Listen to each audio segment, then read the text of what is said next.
Greetings, this is Foul and Hard. It is currently 7:40 and I've just got in with the dogs. I got up at 6 o'clock. I have had 3 hours and 26 minutes of sleep. You probably can't see it, but there we go. No, it's not very clear, but it's there. 3 hours and 26 minutes of sleep. And I feel great. And it's funny, I've got a friend who's autistic and ADHD, I'm just autistic, and we've had conversations about how sleep and the amount of sleep we get can affect us. And it's crazy because I have had a massive lay-in after like a big social day and got up at like 10:40, right? And felt so much worse than how I feel when I typically get up at like, 5 to 7, right? Because it's not just my body getting rest. The most important thing for me is my head, my mind getting rest. My body is fine. It's my mind that drains the fuck out of me. And it doesn't matter how much I sleep, that isn't what's recharging me. I need sleep. I'm not inhuman, but that's not is really what's recharging me. It's isolation that recharges me. And I feel great today. So, typically speaking, I aim for 5 o'clock, with 7 o'clock being the latest. Now, I do have an alarm on my phone for 10:40, and that goes off for... That is there because that's basically me telling myself, this is it now. You cannot be in bed any longer. You're already fucked yourself, but if you stay in bed any longer, you're completely fucked. You're not going to get anything you want to do during the day. You're not going to have any time to relax. Get up, get shit done, boom, right? Otherwise, you're just fucked. So that's pretty much my hard limit. I don't know specifically why 10:40. Don't ask. That's just what I've landed on. But yeah, so I do aim for 5 to 7 every day. So I got up at 6 today. Now, I woke up at like 5, half 5. I can't really remember. But I woke up to the sound of heavy rain outside. And there is a word for it. I actually can't remember what it's called. Let me quickly Google it. Word for enjoying the sound of rain outside. Here's the word. Oh God, how the fuck do you even say this? Website, help me out. Pluviophile. That sounds like a sexual thing. A pluviophile. A person who enjoys rain and rainy days and who is fascinated by sights, sounds, etc. of rain. My mother wasn't the kind of person who liked being outside in the rain, but she has said many times just how much she loves the sound of rain like hitting the window when she's inside at night. When she's inside, not at night. Don't know why I said that, but when she's inside, right? She finds it really relaxing. And the funny thing is, the earliest memory I have, and I believe it's unusual to have a memory this early, and my friends remember school, because we've talked about it before. They remember going to school, because we went, a bunch of my friends and me, we went to the same school. My friends remember school way more than I do. People I went to college with, the 1 or 2 people I still speak to from back then, they remember college way more than I do. But for some reason, I have a memory from when I was a toddler. And I know, I can even tell you where it was, because I passed by that area weekly, right? I'm in that area quite a bit. And the earliest memory is of me being in a pram around the time the sun was starting to go down, and it is raining pretty heavily. I'm in this pram, and there is a plastic sheet covering me to protect me from the rain. And I'm watching the droplets go down in front of me. That is the earliest memory I have. And for some reason, that memory has never left me. And because I've spoken about it so many times, it never will. I don't think this is a memory that's going to leave me, because it's the one memory from way back when I've kept alive. I mean memory. I don't mean a brief... I have a brief memory of around that same area having a daycare center that's not been there for fucking years, like over 20 years, if not that, maybe more. It's not been there in years. And I remember going to that place and watching Spot the Dog. I remember vaguely, but that pram memory is more vivid than the shit that happened to me yesterday. It's weird. It's become a key moment in my life. I don't know why, but that specific moment became a key memory. And I love rain. I love being in rain. I love the feeling of rain. The only time I don't like being in rain is when I've got shit on me that will be damaged by it. But it's not me, it's the stuff I'm frightened of being damaged. And the only time I don't really like rainy days is when I've got washing that needs to be fucking dried. And it's much cheaper and easier to get stuff dried outside than it is inside. I just realized just how much fatter I look until I lift my arm up. Because this top makes me look so much bigger than it actually Look how thin these noodle arms are. Sorry. Like, if you look here, like I look up huge. And then I lift my arms up, and it's like, oh no, he's so teeny. Sorry, I'm just abusing myself. Autism. Anyway, but... So, yeah, I love rain. In fact, one of the things I loved when I used to shave all my hair off, because I've only been doing this for the past year. I started this last year. I'm on my second year of this growing out now. And before then, I shaved all my hair off. I did it for psoriasis reasons. But one of the best things about being bald was during the rain. This is like a separate sense. Your head is so sensitive for obvious reasons. This is arguably the thing in your body you want harmed the least. Which is why up here is so fucking sensitive, because you don't want your head being fucking hurt. Hence the sensitivity. But it's like unlocking a new sense. When I got my head shaved, just completely on a whim, because my psoriasis was really bad and I wanted to tackle it, and it was easy to reach and tackle if I had no hair up there, right? But walking out of the barber's that day and just feeling the wind over my head, wow. It just felt really good. And then going outside and feeling the sun on it just a little bit felt great. The rain felt great. Snow hitting it and getting a little jolt of ooh felt really good. There's something about like unlocking that sense that felt amazing. And that's why I went bald for years. It started as just being a way to tackle psoriasis because it was really bad.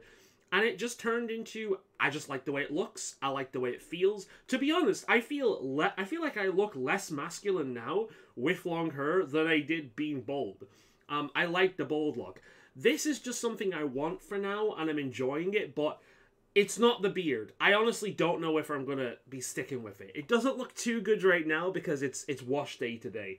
I typically wash my hair at night, because I just think it ends up looking better if I wash it at night and then sleep and then get up the next morning than it does if I wash it in the morning and then see how it goes. I don't know, there's just something about the day after washing it, that just looks better and lasts looking better longer.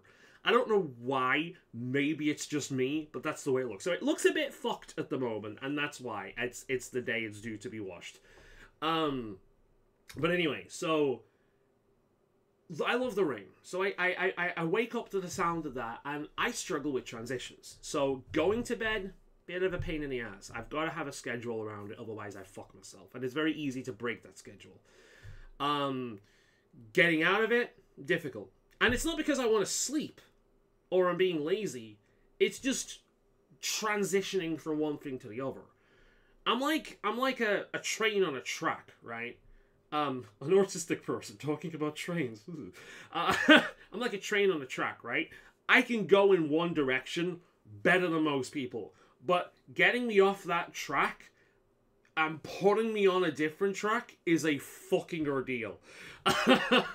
But yeah, hence why I can kind of go on and on and on and on and on and on and on, and it's kind of difficult for me to be over to the other side. It's a whole operation. So transitioning can be a pain in the ass. But basically, once I'm up, I'm up. So once I wake up, I can be awake, laying in bed for hours until I can finally will myself up. But once I'm up, I'm up. And the worst thing I can do when I'm up is sit down. When I'm up, right, morning. This is when I need to get shit done. This is when I need to focus. The dishes need to be done. This needs to be done. Washing, if I need washing, needs to be put on. Anything important needs to be done. Dogs need to be taken out. The garden needs to be sorted out. Whatever. Everything needs to be done then. Which is why morning, if I want something to eat, I've actually not ate yet. If I want something to eat in the morning, it's got to be something quick. Something that I'm not really going to sit down long doing. Bell pepper and hummus. Chop up a few bell peppers. Dip it in hummus. Eat that quickly. Get up again. Don't put anything on the television. Don't look at my fucking phone. Don't do anything in which I can get stuck in a mode, because I can then be there for too long. Part of being artistic is kind of recognizing how your brain works and knowing what you're gonna end up doing if you do certain things. So basically managing yourself so you can live a functional life. So I know what I'm like. So don't do anything. So the hair and the beard, typically a good thing to do in the morning. Get up, get washed, just sort the beard out, sort the hair out, then get dressed. Then once that's done, maybe sit down for a few minutes. Don't put anything on the television. Don't look at your phone. Just sit down, eat, make your coffee, and while that's cooling down, do the dishes, maybe pick up some crap from the garden, walk the dogs, so on and so forth. And then once a few of those things are done, the coffee will be cool enough to drink. Drink the coffee, and then while you're drinking the coffee, you can sit back, relax, and what I do is the coffee game things, I call them. So simple games that don't require much attention. So that's kind of like an average routine. I have a loose routine. I don't have a set routine. I don't have alarms going up at specific points of the day going, do this now, do this now. No, I have a set path in my head that I need to do one thing after the other, and that's kind of how I do it. Now, I do mix things up depending on how I'm feeling at that moment and what needs to be done the most. There's no, I have to do this first before I can do this. There's none of that unless it makes sense on the day. But there's no set, this, then this, then this, then this. The closest thing that gets to is get up, dogs out, toilet, fucking washed, beard, hair. That is kind of the same every single day, right? Even the order of beard, hair is the same every single day. But outside of that, I don't have like a set schedule, but I do have a set checklist of things that need to be done within specific time brackets. And the worst thing about getting up at, it's just about to hit 8 o'clock, right? And the worst thing about getting up at like 10 is I need to do all that, and then I've got less time to do things that I actually enjoy. Gaming, reading, listening to music, whatever. That kind of shit, right? Making these videos. But this has become far more of a tangent than I intended it to be. But again, let's transition into the point. So I go out, and because it's the weekend, and because it's raining, and because it's early, there is not a fucking soul out there. There's a few cars on the road, but not many. There is not a fucking soul out there. While I'm walking the dogs, I see one person. They're getting into their car, they're opening their gates, they're getting ready to fucking go. I saw one person the entire time I was out with the dogs. It was so quiet. The only thing I could hear was the rain, my feet under steps, the birds chirping, and cars in the distance. It was so quiet. There was nothing constantly demanding my attention, like the fucking kid next door kicking his ball 24/7. As soon as he's up and he's not got school, he is out there 24/7. Another free-range child in that fucking house just kicking his ball, and hitting my house multiple times a fucking day. And of course his mother is never to be found, and every time I do see her outside, she's got her fucking head stuck in a phone. She obviously doesn't want the kid. She probably had the kid because she was out partying one night and didn't really act like a responsible adult, and that's how she's got a fucking kid. Probably doesn't even want him. Probably regrets having him, but it's too late now. That's the kind of person she strikes me as, much like the one that lived there prior. The family on the other side, completely different. They're actually parents, not just people who have had a child. Which is why, despite their kid being annoying at times, I don't have a fucking problem with them, because they're responsible people, they're respectable people, they are people who show respect to me. Admittedly, the woman there got on well with my mother. Their kid is autistic. I've said before, it'll get easier as it gets older, but God help you during the teenage years. My mother said much the same. She was at my mother's funeral. Beautiful family. You know, they're great neighbors. But the other side, pretty much the same kind of person who's lived there for as long as I've lived here. Just a single mother, doesn't give a fucking shit. Free-range child that causes problems for me. Yeah. Anyway, kicking the ball 24/7. Nobody stupid fucking rap music is playing or the latest the pop crap. None of that.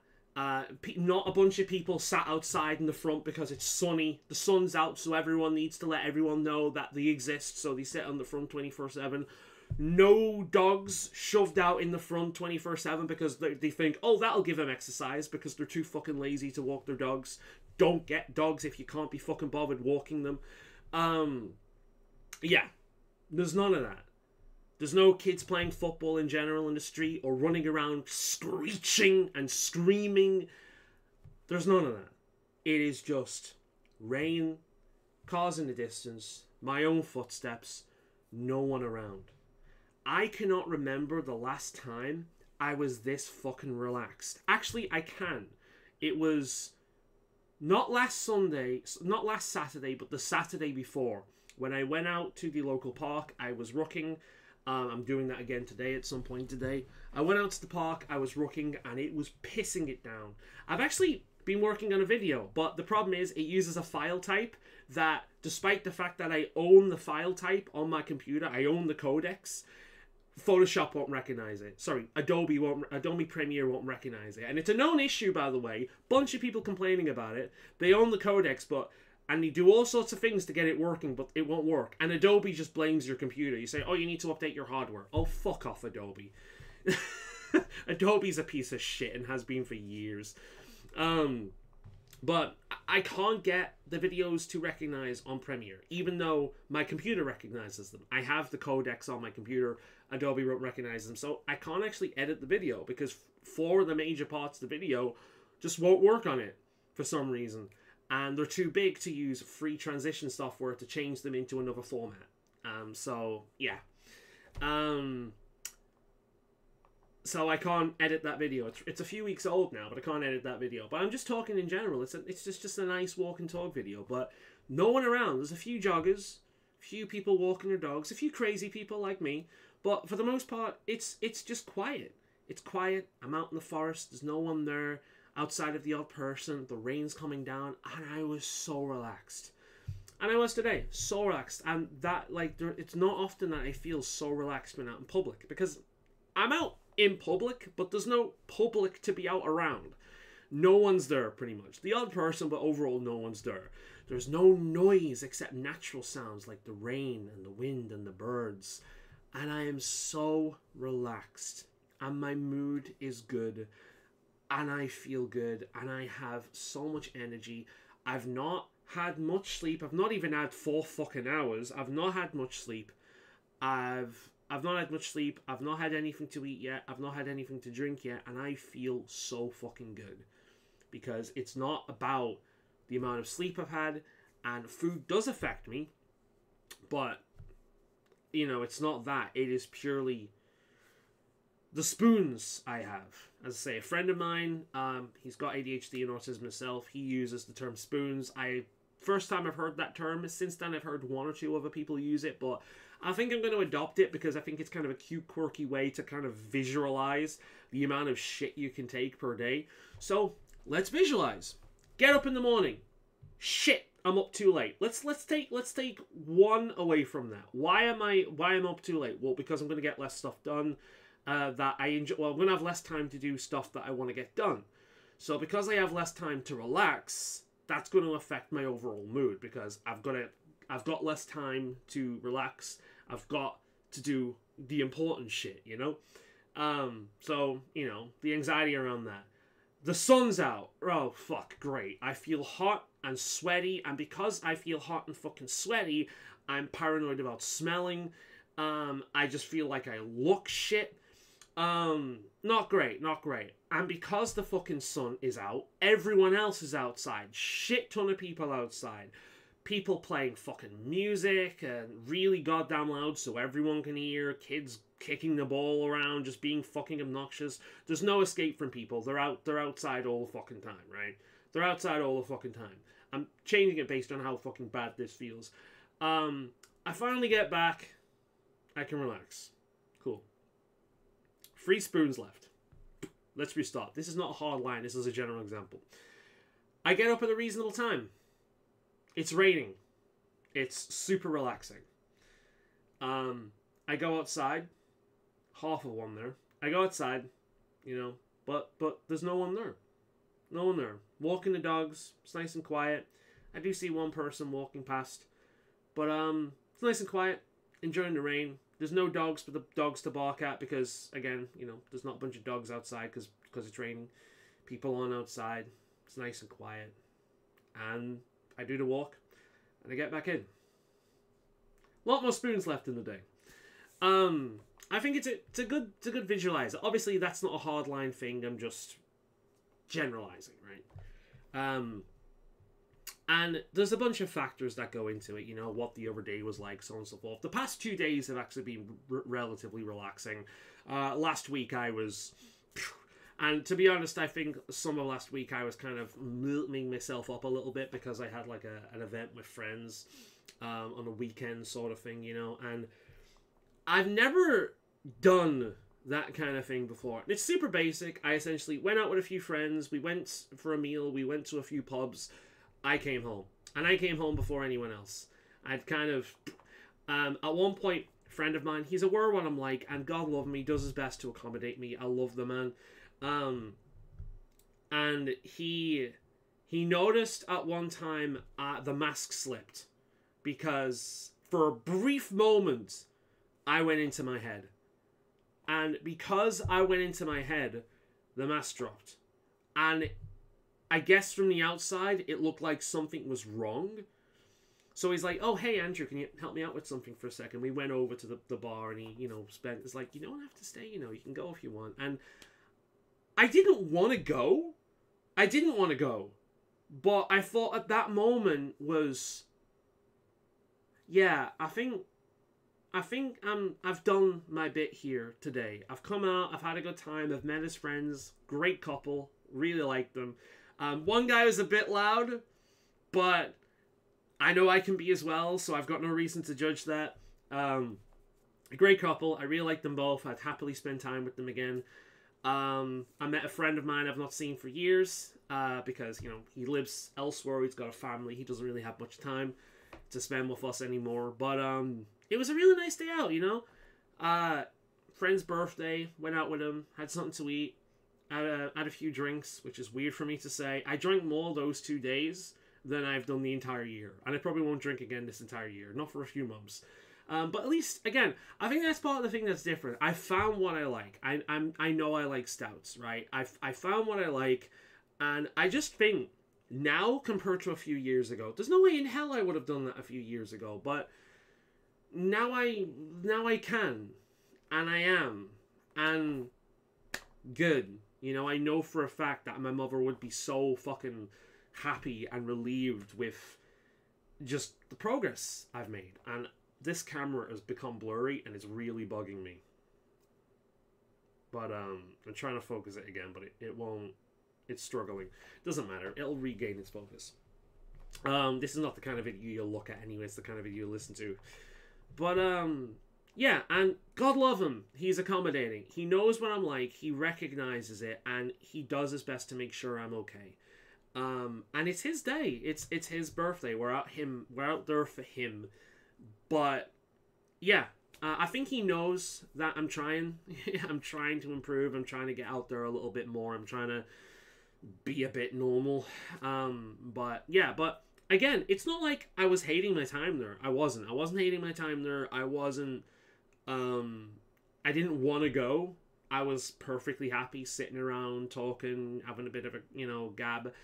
It's just at that moment, I went into my head. I disconnected for a quick second, and I went into my head, and because I went into my head, I wasn't focusing on my outward appearance, and the mask slipped a little bit.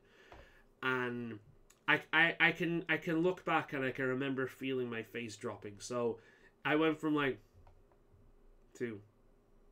So yeah, for a quick second, the mask dropped, and I went into my head, right? And he thought something was wrong, and he made sure I was okay. But after that, before they moved on to another pub, I said my goodbyes and I walked home. I was done at that point, and I had a brief moment of walking back, and eventually I calmed down because, again, the way anxiety tends to hit me now is I don't notice it anymore as much in the moment. I notice it afterwards. Because afterwards, I have like a massive hit of adrenaline and then a big crash. Kinda like you've been through something. I don't want to use the word traumatic because that's abusing that word.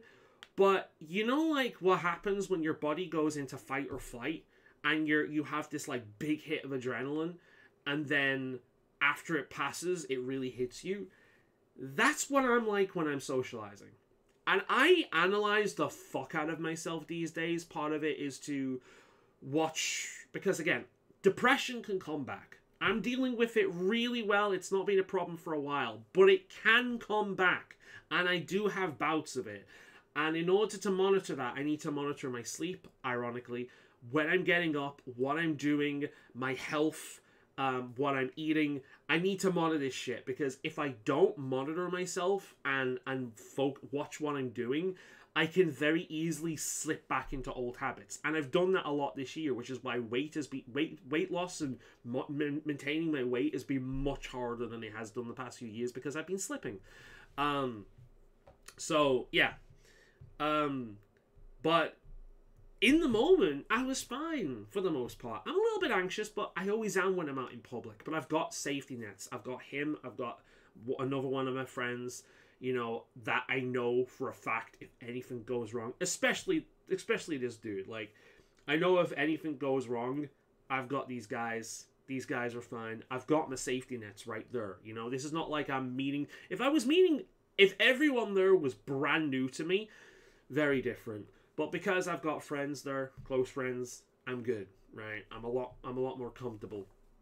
But I am slowly starting to push. But I'll be honest, if it wasn't for him, I wouldn't have been out there, because why would I go out and have a meal that is less healthy than what I could cook myself and more expensive than what I could cook myself, and then buy a bunch of drinks and in a bunch of loud places?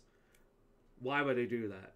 I can do the same thing more comfortably, cheaper, and healthier at home.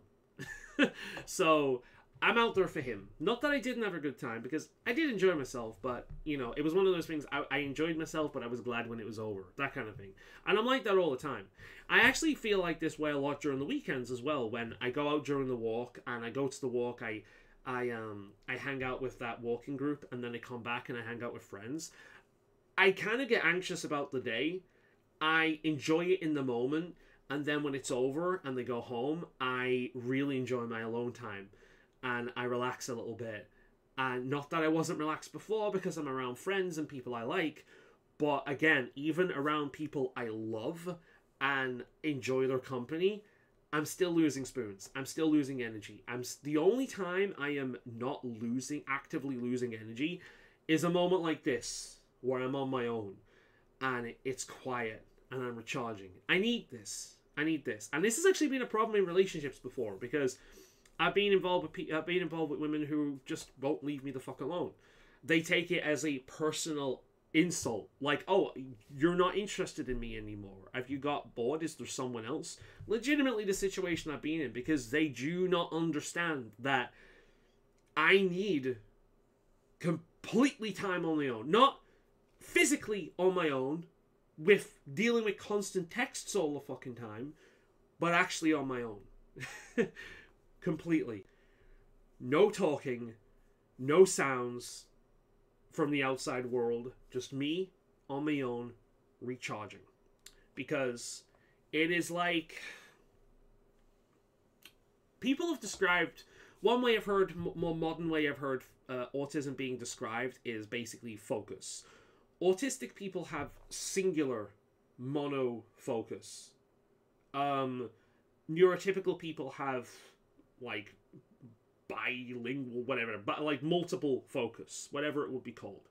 So neurotypical people are like a floodlight. They don't really have intense intention or focus on everything. They have just a general focus on everything, where some areas are a little bit more brighter than others, right? Like the center of their focus is more brighter than others. Autistic people have like specific, narrow, like sniper rifle focus. We see this narrow point with extreme detail, and then everything else gets flooded away. So, for example, if I'm in a conversation, my ability to focus on what you're saying lessens if I'm focusing on your eyes, because that is a social condition that you need to look at people's eyes. People have been trained that if you're not looking into their eyes, you're not listening to them, because apparently you listen with your eyes and not your ears. Now, I understand that to a certain extent, because you can pick up body language visually.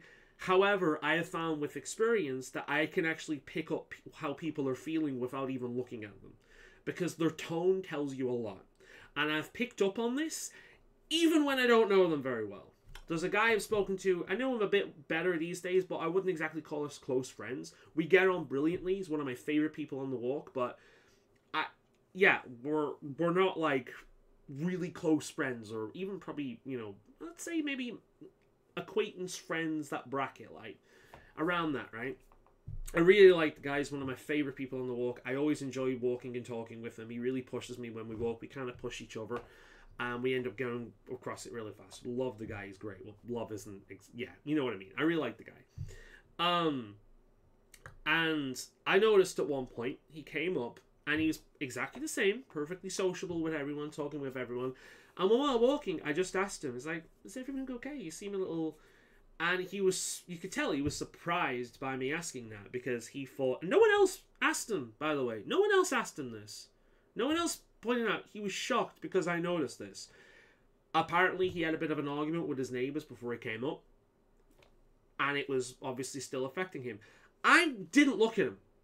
We were walking. I was focusing on the direction we were talking. I didn't look at him in any way, but I could hear there was something off.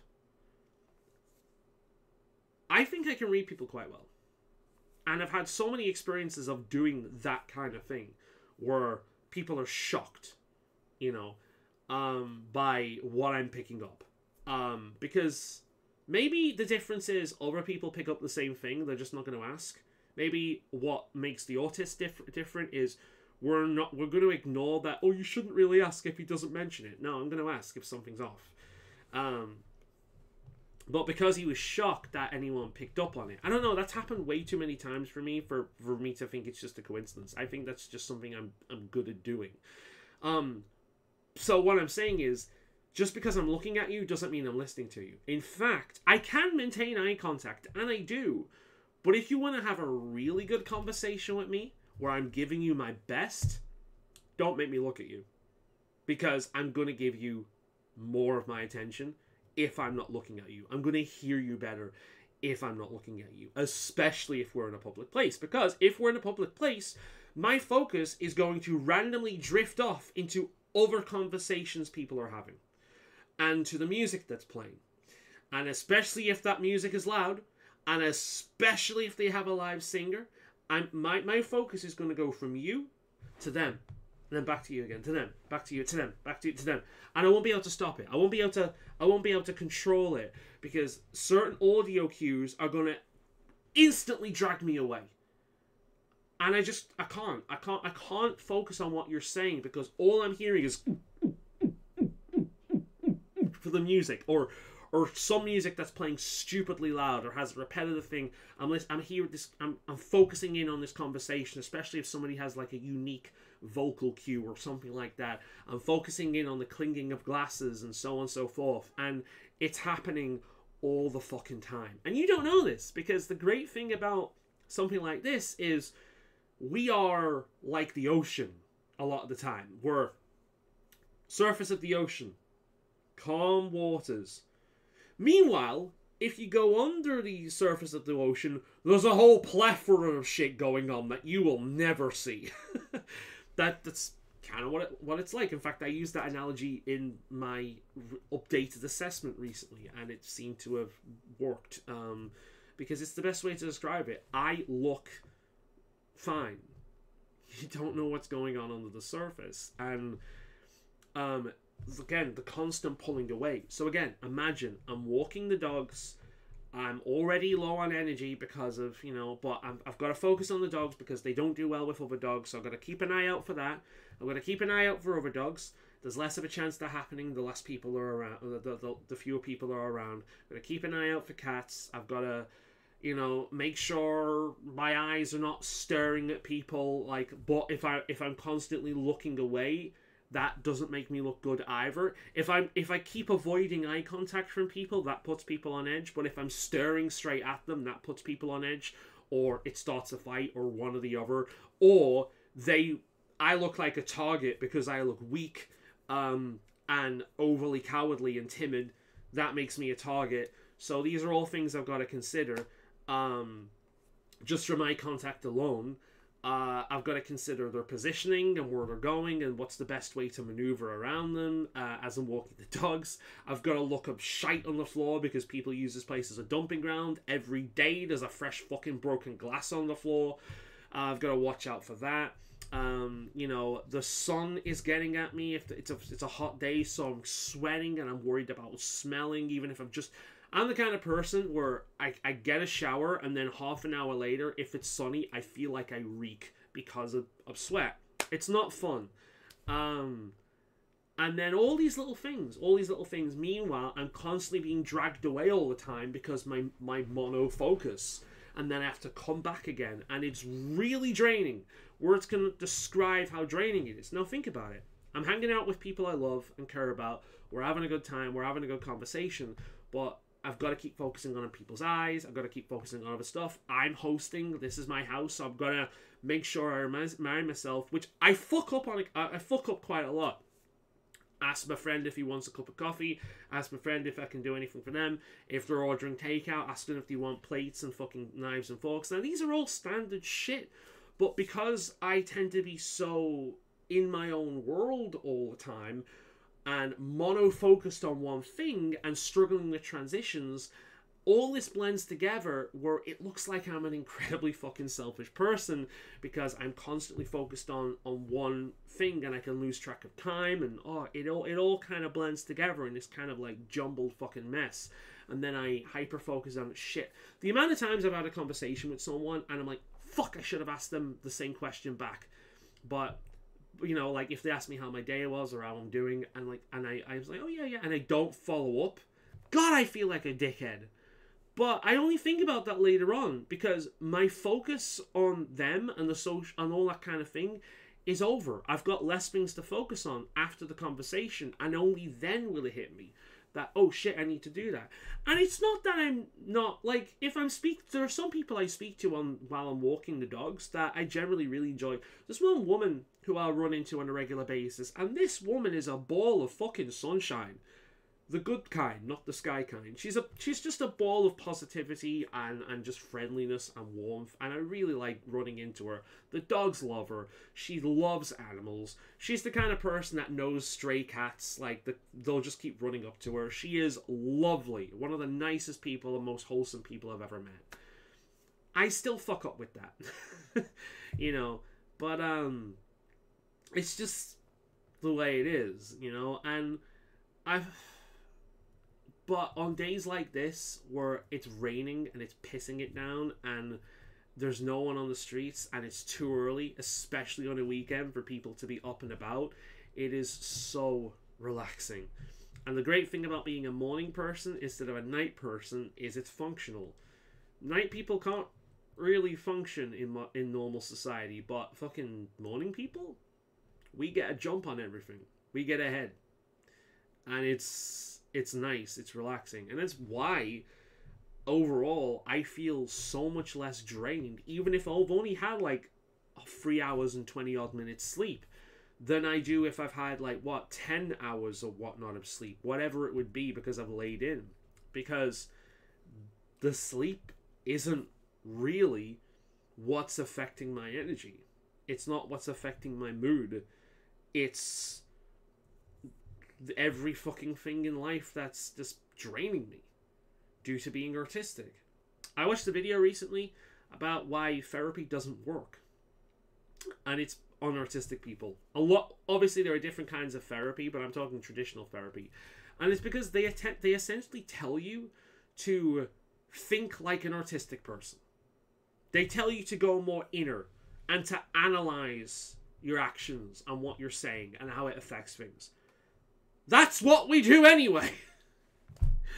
Therapy is essentially telling people to think like artistic people and then act like neurotypical people. Like, what? It didn't work. It didn't work at all whenever I've done therapy. And that video has really shown me why. Because it's just, okay, there are probably therapies that do work.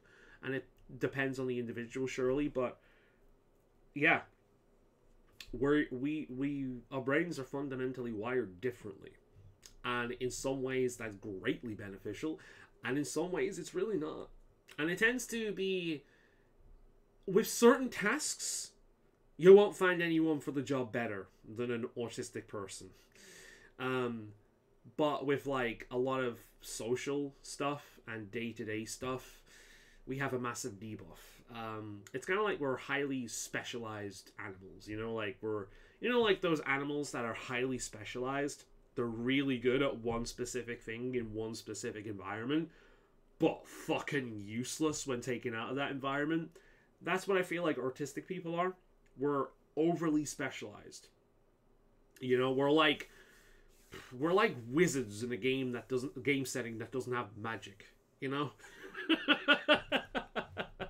It's like, okay, there are other things about wizards than just casting spells. They tend to be studious and, highly concentrated on a specific school of magic. Even if they can't cast it, they could probably teach it with the best of them. Wow, this is actually a really good analogy. Anyway, I'm taking the piss at this point, but no, I just want to share, because I want people to really understand what it is like for someone who's artistic, at least for me. Obviously, different, neurodivergent people's experience may vary. And I do find that a lot of the autistic channels go a little bit too far in certain directions, or too far in using specific language, such as neurotypical and neurodivergent. I want to keep saying neuroatypical. I suppose it does make sense. It still works, but neurodivergent, basically neurological. So brain functioning, basically saying the typical way a brain works. Normal people. You're not supposed to say that, but I want to say it just to fuck with the people who get offended over that kind of thing. So, normal people and people whose brain is atypical to what it typically is, right? So, neurodivergent. Oh, we're not abnormal, we're divergent. Yeah, abnormal. There's nothing wrong with being abnormal. That's how evolution happens. And no, I'm not saying that we're fucking the next evolution of humanity. If that's the case, we're fucked. But no, it is actually crazy how many people I find myself gravitating towards who do seem to be either on the spectrum or really understand people on the spectrum. Even when it comes to the walk, the people I've clicked with on this community walk the most are either knowingly artistic themselves, have suspected that they're on the spectrum or works with people on the regular on the spectrum completely out of their own interest and not because they've been trained to work with them in a specific way. I make that distinction very clear because the only people I've really been the only people I've ever talked to that have really talked down to me and talk to me like I'm a child or I'm brain dead have actually been people who have been trained to talk to autistic people or special needs people. I hate talking to people who have been trained to talk with autistic or special needs people because they always, without fail, talk to me like I am a fucking brain dead child. Every single time. There's actually one of them in the group that's like that. He puts on the tone every single time. Every single time he puts on the tone. I don't even know whether he knows he's doing it, but he puts on like the service talking to child tone. Like, oh, hey mate. Like that. Every fucking time. And it's just like, yeah, okay. I ignore it because the way I think is most of these people can't help it. And he's shown multiple times that he goes back to his training quite a bit. So, yeah, he just relies on his training. I don't think it comes from any real place. It's just a case of he's ignorant, really. And they rely too much on that training. And the training is wrong because the training, as I've said many times before, most of these people get their knowledge of autistic people from the textbooks, which have all pretty much been written around studies on children. One of my favorite autistic channels, although she gets a little bit too modern day woke TikTok-y for me at times, is So You're Autistic Now or something like that. One of the most unique things about her channel is her mother recorded her quite a lot when she was younger. Just, general family videos. And her autistic traits are far, far, far, far more pronounced as a child than they are as an adult. And that's the kind of thing where people think, oh, well, you're not autistic, or, you're far more higher functioning because you've essentially learned to hide a lot of this stuff, not doing it out in the open. There's actually a lot of artistic things that I do not do out in the open. I have a bit of a tic, for example, of an audio tic that I try and keep under control when I'm out. The hand whittle thing, I do that. I'll spin around inside the house. Unlike a lot of these other channels, I'm not gonna do it in front of you because I want some semblance of normality.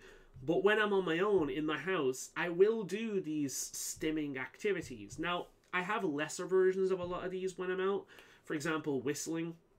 I'll whistle a little bit when I'm outside. People will look at me as if I'm weird, but fuck you, I'm happy, leave me alone. Whistling is relatively a normal thing to do, unless you live in a sad sack society like England. But also for the hand wiggling, if I'm listening to music, you'll see me, tap my hand at the side of my leg and do that. That's a bit of a thing for that. I do stimming. I do these weird fucking things, but I try and do them away from other people where people can't see, or I have more subtle versions of it when I'm in public, because it's fucking weird and it drives more attention to myself, which removes more spoons.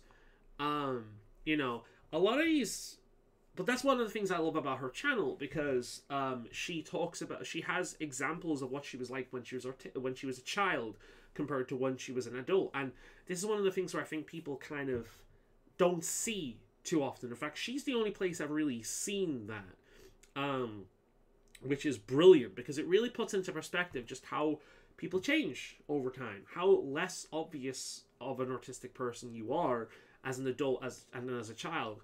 And because of all these studies have been done on children and not people as an adult who have learned to kind of adapt and meld in with society far better than a child, a lot of people have a warped idea of what autistic people are. Yes, I know it's a spectrum and some people are worse than others. I get it.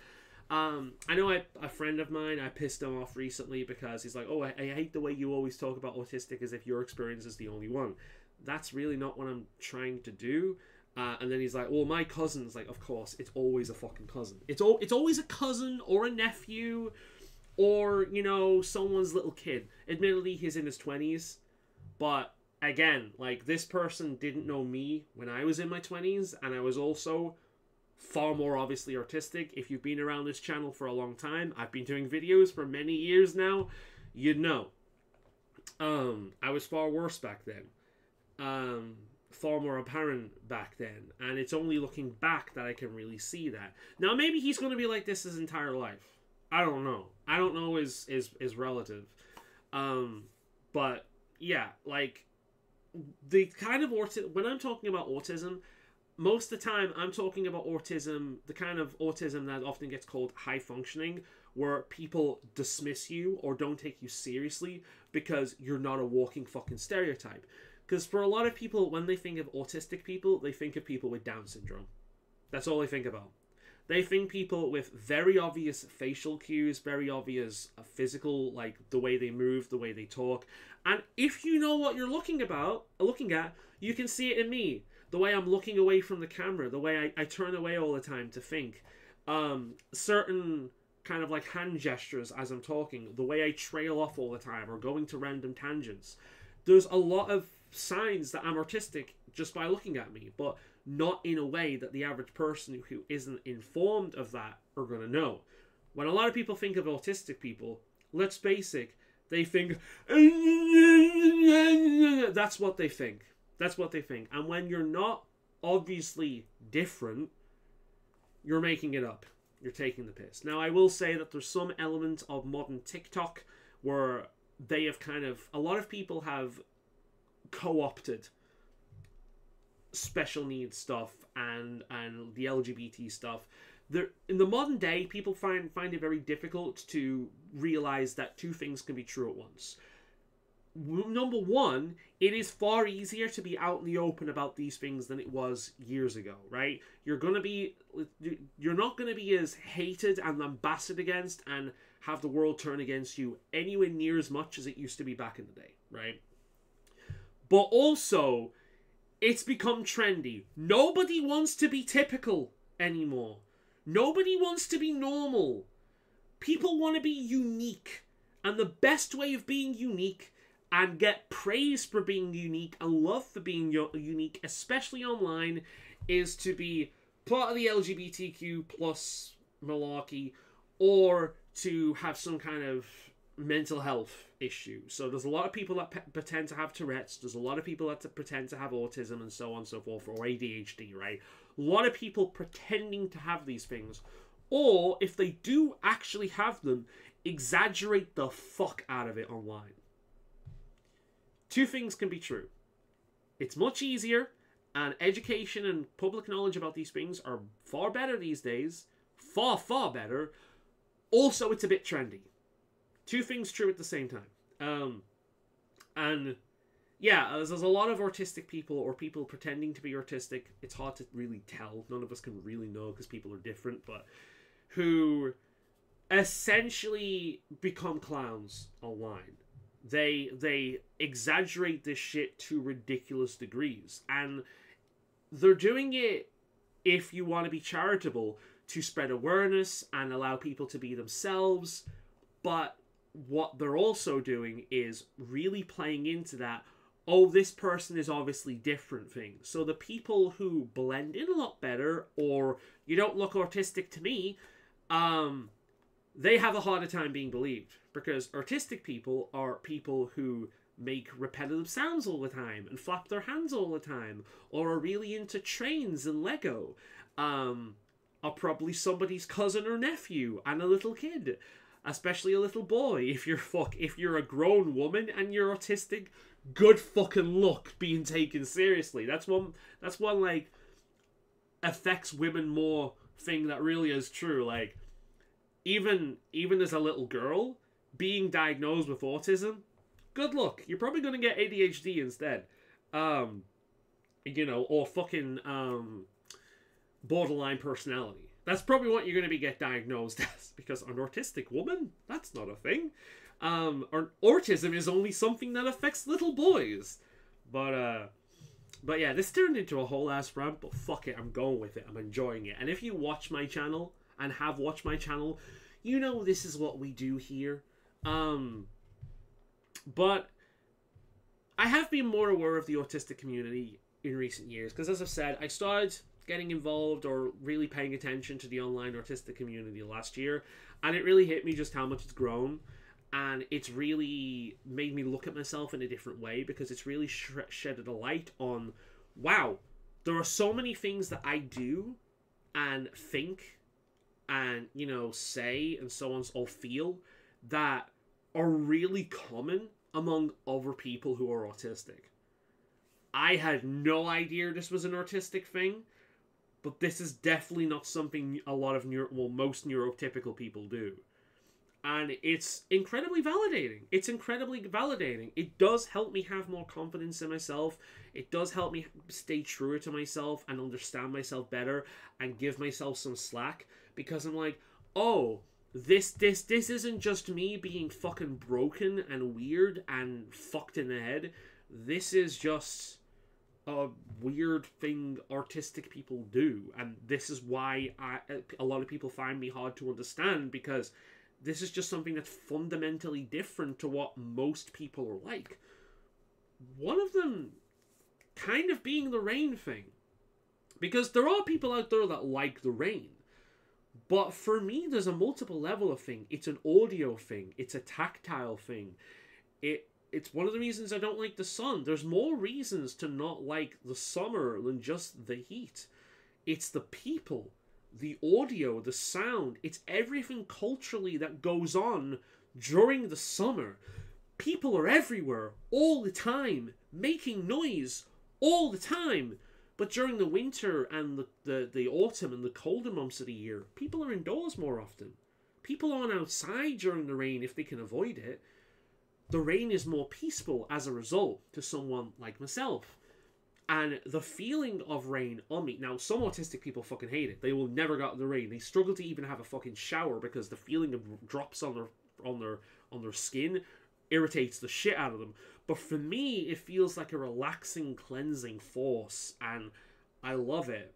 I love the sound of it. The sound of rain is just so fucking relaxing. In fact, there was a game that came out this year. It's not really a game, it's more of an application called Spirit City Lo-Fi Sessions, and it's a lo-fi kind of game. But one of the things it does do, it's more like an interactive wallpaper than anything, right? But one of the things it does do is it allows you to have like ambient sounds that you can control, like wind, for example, and rain. And the amount of time I've had like slightly heavy wind with heavy rain at nighttime lighting is just, it's really relaxing to listen to. And quite often, part of my morning routine, after I've got everything done and I'm about to sit down and relax with a coffee, quite often what I'll do is I'll have that on the other screen, and it's just so relaxing to listen to. I don't even listen to the lo-fi a lot of the time. I don't really like lo-fi that much. Like relaxing synthwave is typically what I'll go with, but it has a YouTube thing in it, so I can just put on synthwave instead, and that's fine.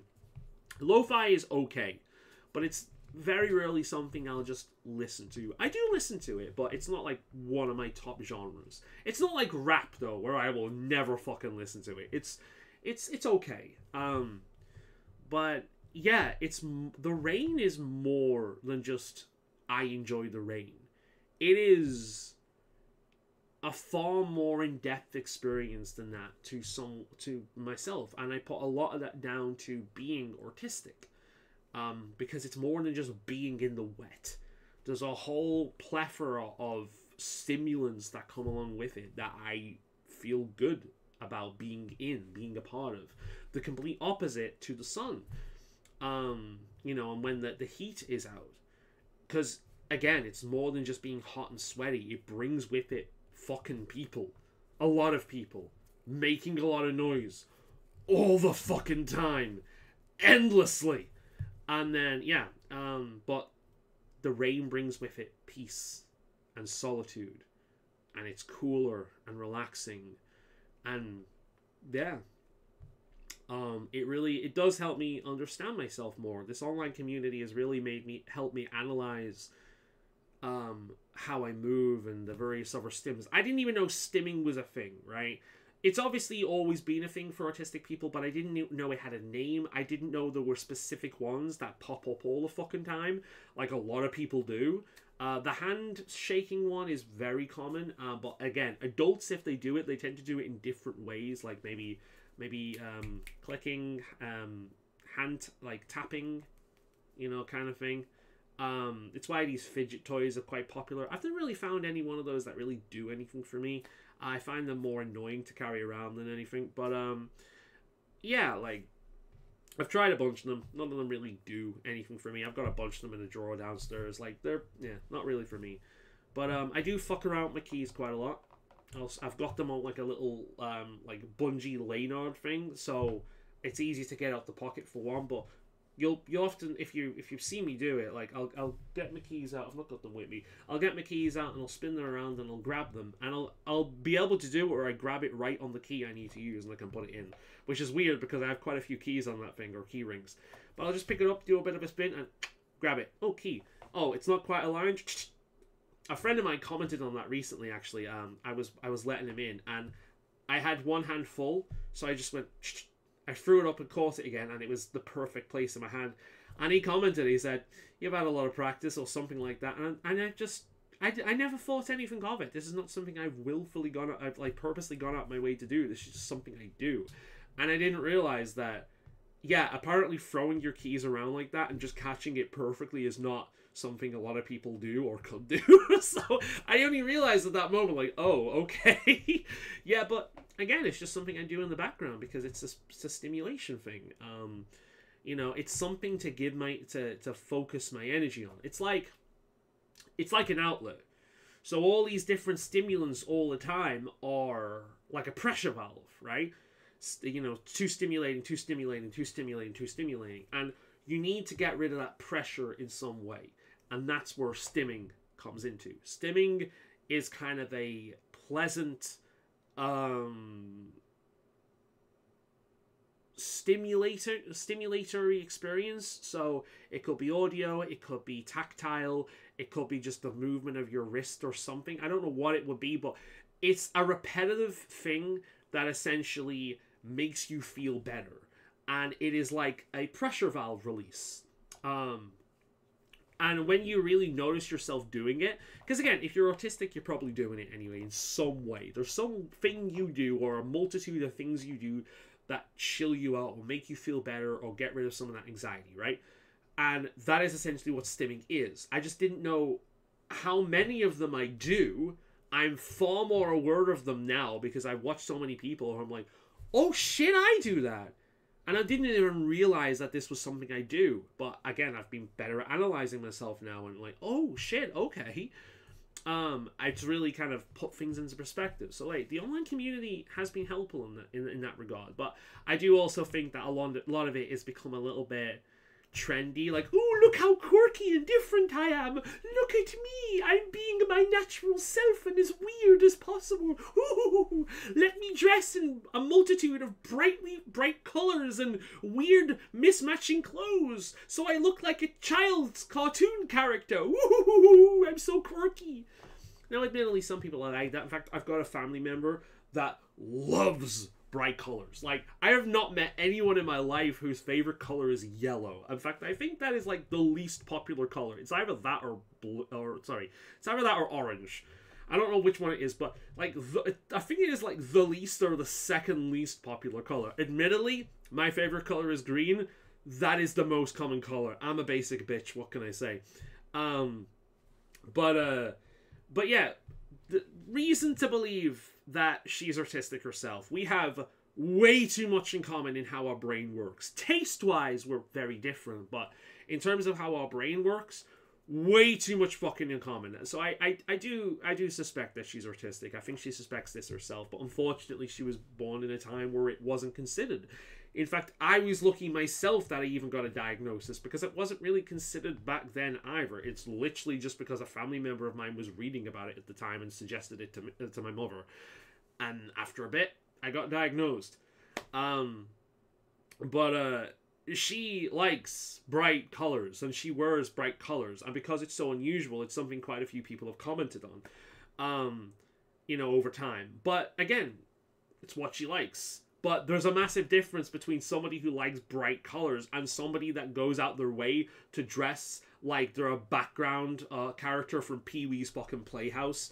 The way some of these people online dress, it's just like, okay, you're doing this on purpose. You're purposely going out of your way to look as multicolor clashing, multi-shape and texture clashing, just as like a fucking child's cartoon character.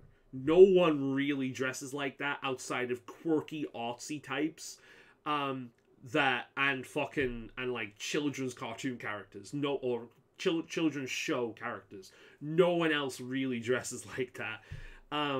It's very different from people like that one family member of mine that just likes bright colors. I'm the complete opposite in that. I wear green on occasion, but nearly every day I wear black. I'm wearing pink today, which is very uncharacteristic of me, but nearly every fucking day I will wear like black or brown, occasionally blue-ish, or maybe a dark red or purple or green, but most of the time it's black.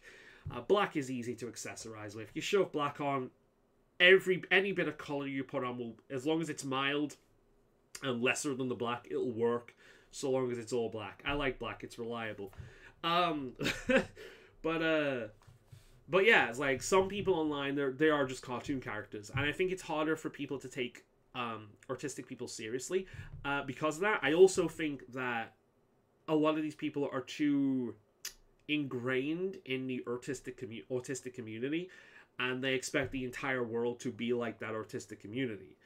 And I think a lot of them really need to learn that there's a middle ground we can find between awareness and some form of accommodation being placed for autistic people and the issues they may face to make life a little bit easier for them, and turning the entire world into the autistic community, the online community, because it's very different. There was that one guy or woman, or I don't know what the fuck they identify. They probably identify as something non-typical. I can't remember, is it the Australian Parliament? I can't remember where it was, but basically they were saying that all the ticking clocks in the building need to be replaced with digital clocks because the ticking sound is very irritating to them. Right, now, I do get that, because as we've been saying, these repetitive sounds in the background, imagine if every single time the clock ticked, your focus immediately went to that. And we're talking about important shit here. This is Parliament. This is government bullshit, right? We're talking about important shit, and you can't hear any of this shit because all you can hear is getting your attention the entire time. I get it. I do get it. However, as an adult, I'm not someone who believes the entire world works around them. Admittedly, they are a politician, so this is hard for them to understand. But how about handling it in a way that doesn't screw everyone around you over? Girls! Doesn't screw everyone around you over. Willow! Oh my god. It's probably just the rain. I bet you the rain started up again, and that's what they're getting at. Anyway, as someone who, is an adult that can handle stuff about themselves, rather than expecting the entire world to change to accommodate them, you can get noise cancellation or noise muffling earphones. You put these earphones in, and they don't remove audio, they just lower the impact of it. I've got them. There's a brand called Loop, for example. I don't wear them all the time. In fact, I very rarely put them on, but I have taken them out with me. I should have took them out on the weekend, to be honest. But I have taken them out with me, and I found them extremely helpful, especially in an area like a pub or a cafe. I very rarely use them, but when I'm overly stimulated and I'm losing spoons and I'm getting to the end of my tether and I can't really, control them, they are ideal to pull them out, put them in. And obviously you explain to the people you're around if they don't really know. I'm not ignoring you guys. These are not headphones. These are noise muffling headphones. So I can still hear you perfectly fine. It's just there's less impact of the audio. And if you're around people who aren't complete cockends, that'll be fine. They're like, okay, and people will continue on with what they're doing, right? That's simple. So all you would need to do is put these noise muffling headphones in, and the ticking of the clock would be less of an issue. I know, because I've used them. It'll be less distracting. It'll still be there, but it'll be far less distracting because the impact of the sound will be less, it'll be like... So I don't even know whether that would pick up on the mic, but it would still be there, but it would be muffled. And yeah, they're a fucking godsend. There are things like that on the market now that can help people like us, which is a hell of a lot better than it used to be when I was younger. The world has improved in this regard. People have become far more accommodating, and yet you're always going to meet assholes. Doesn't matter where you are, what circle you find yourself in, what part of the world you find. It doesn't matter. There are always going to be assholes, right? And I do think some autistic people need to learn that they are not normal. The world is not us. It never will be us. And while we can ask for certain accommodations, such as understanding, expecting the entire world that doesn't think like us or operate like us to change, to think and operate like us for us, is kind of stupid. It's kind of selfish. You've got to find that balance between how can I make my own life easier without screwing everything over for everyone else, right? But at the same time, this is not the pull yourself up by your bootstraps. Just do it and ignore your problems. No, look, I've got social anxiety and it's a real fucking problem. It is a major fucking disability that has fucked up so many elements of my life. There's so much that I would do if I didn't have it. Like, I would probably come across as extroverted if it wasn't for the social anxiety, to be perfectly honest. Like, yeah, there's so much I would probably do without it. There's so much I'd like to do, but I just can't because it's too crippling. I've got better at dealing with it over the years, but I'm still decades behind most other people because of it. I mean, fuck, I was talking before about going out with friends for a meal and a drink. That's something people do in their early teens, for fuck's sake. I'm 30 fucking 4. And it's like the first time I've really done that. That should put things into perspective.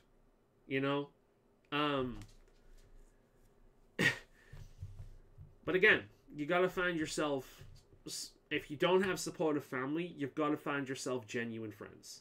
I'm lucky to have both, but you've got to find yourself genuine friends, and they are out there, But just don't.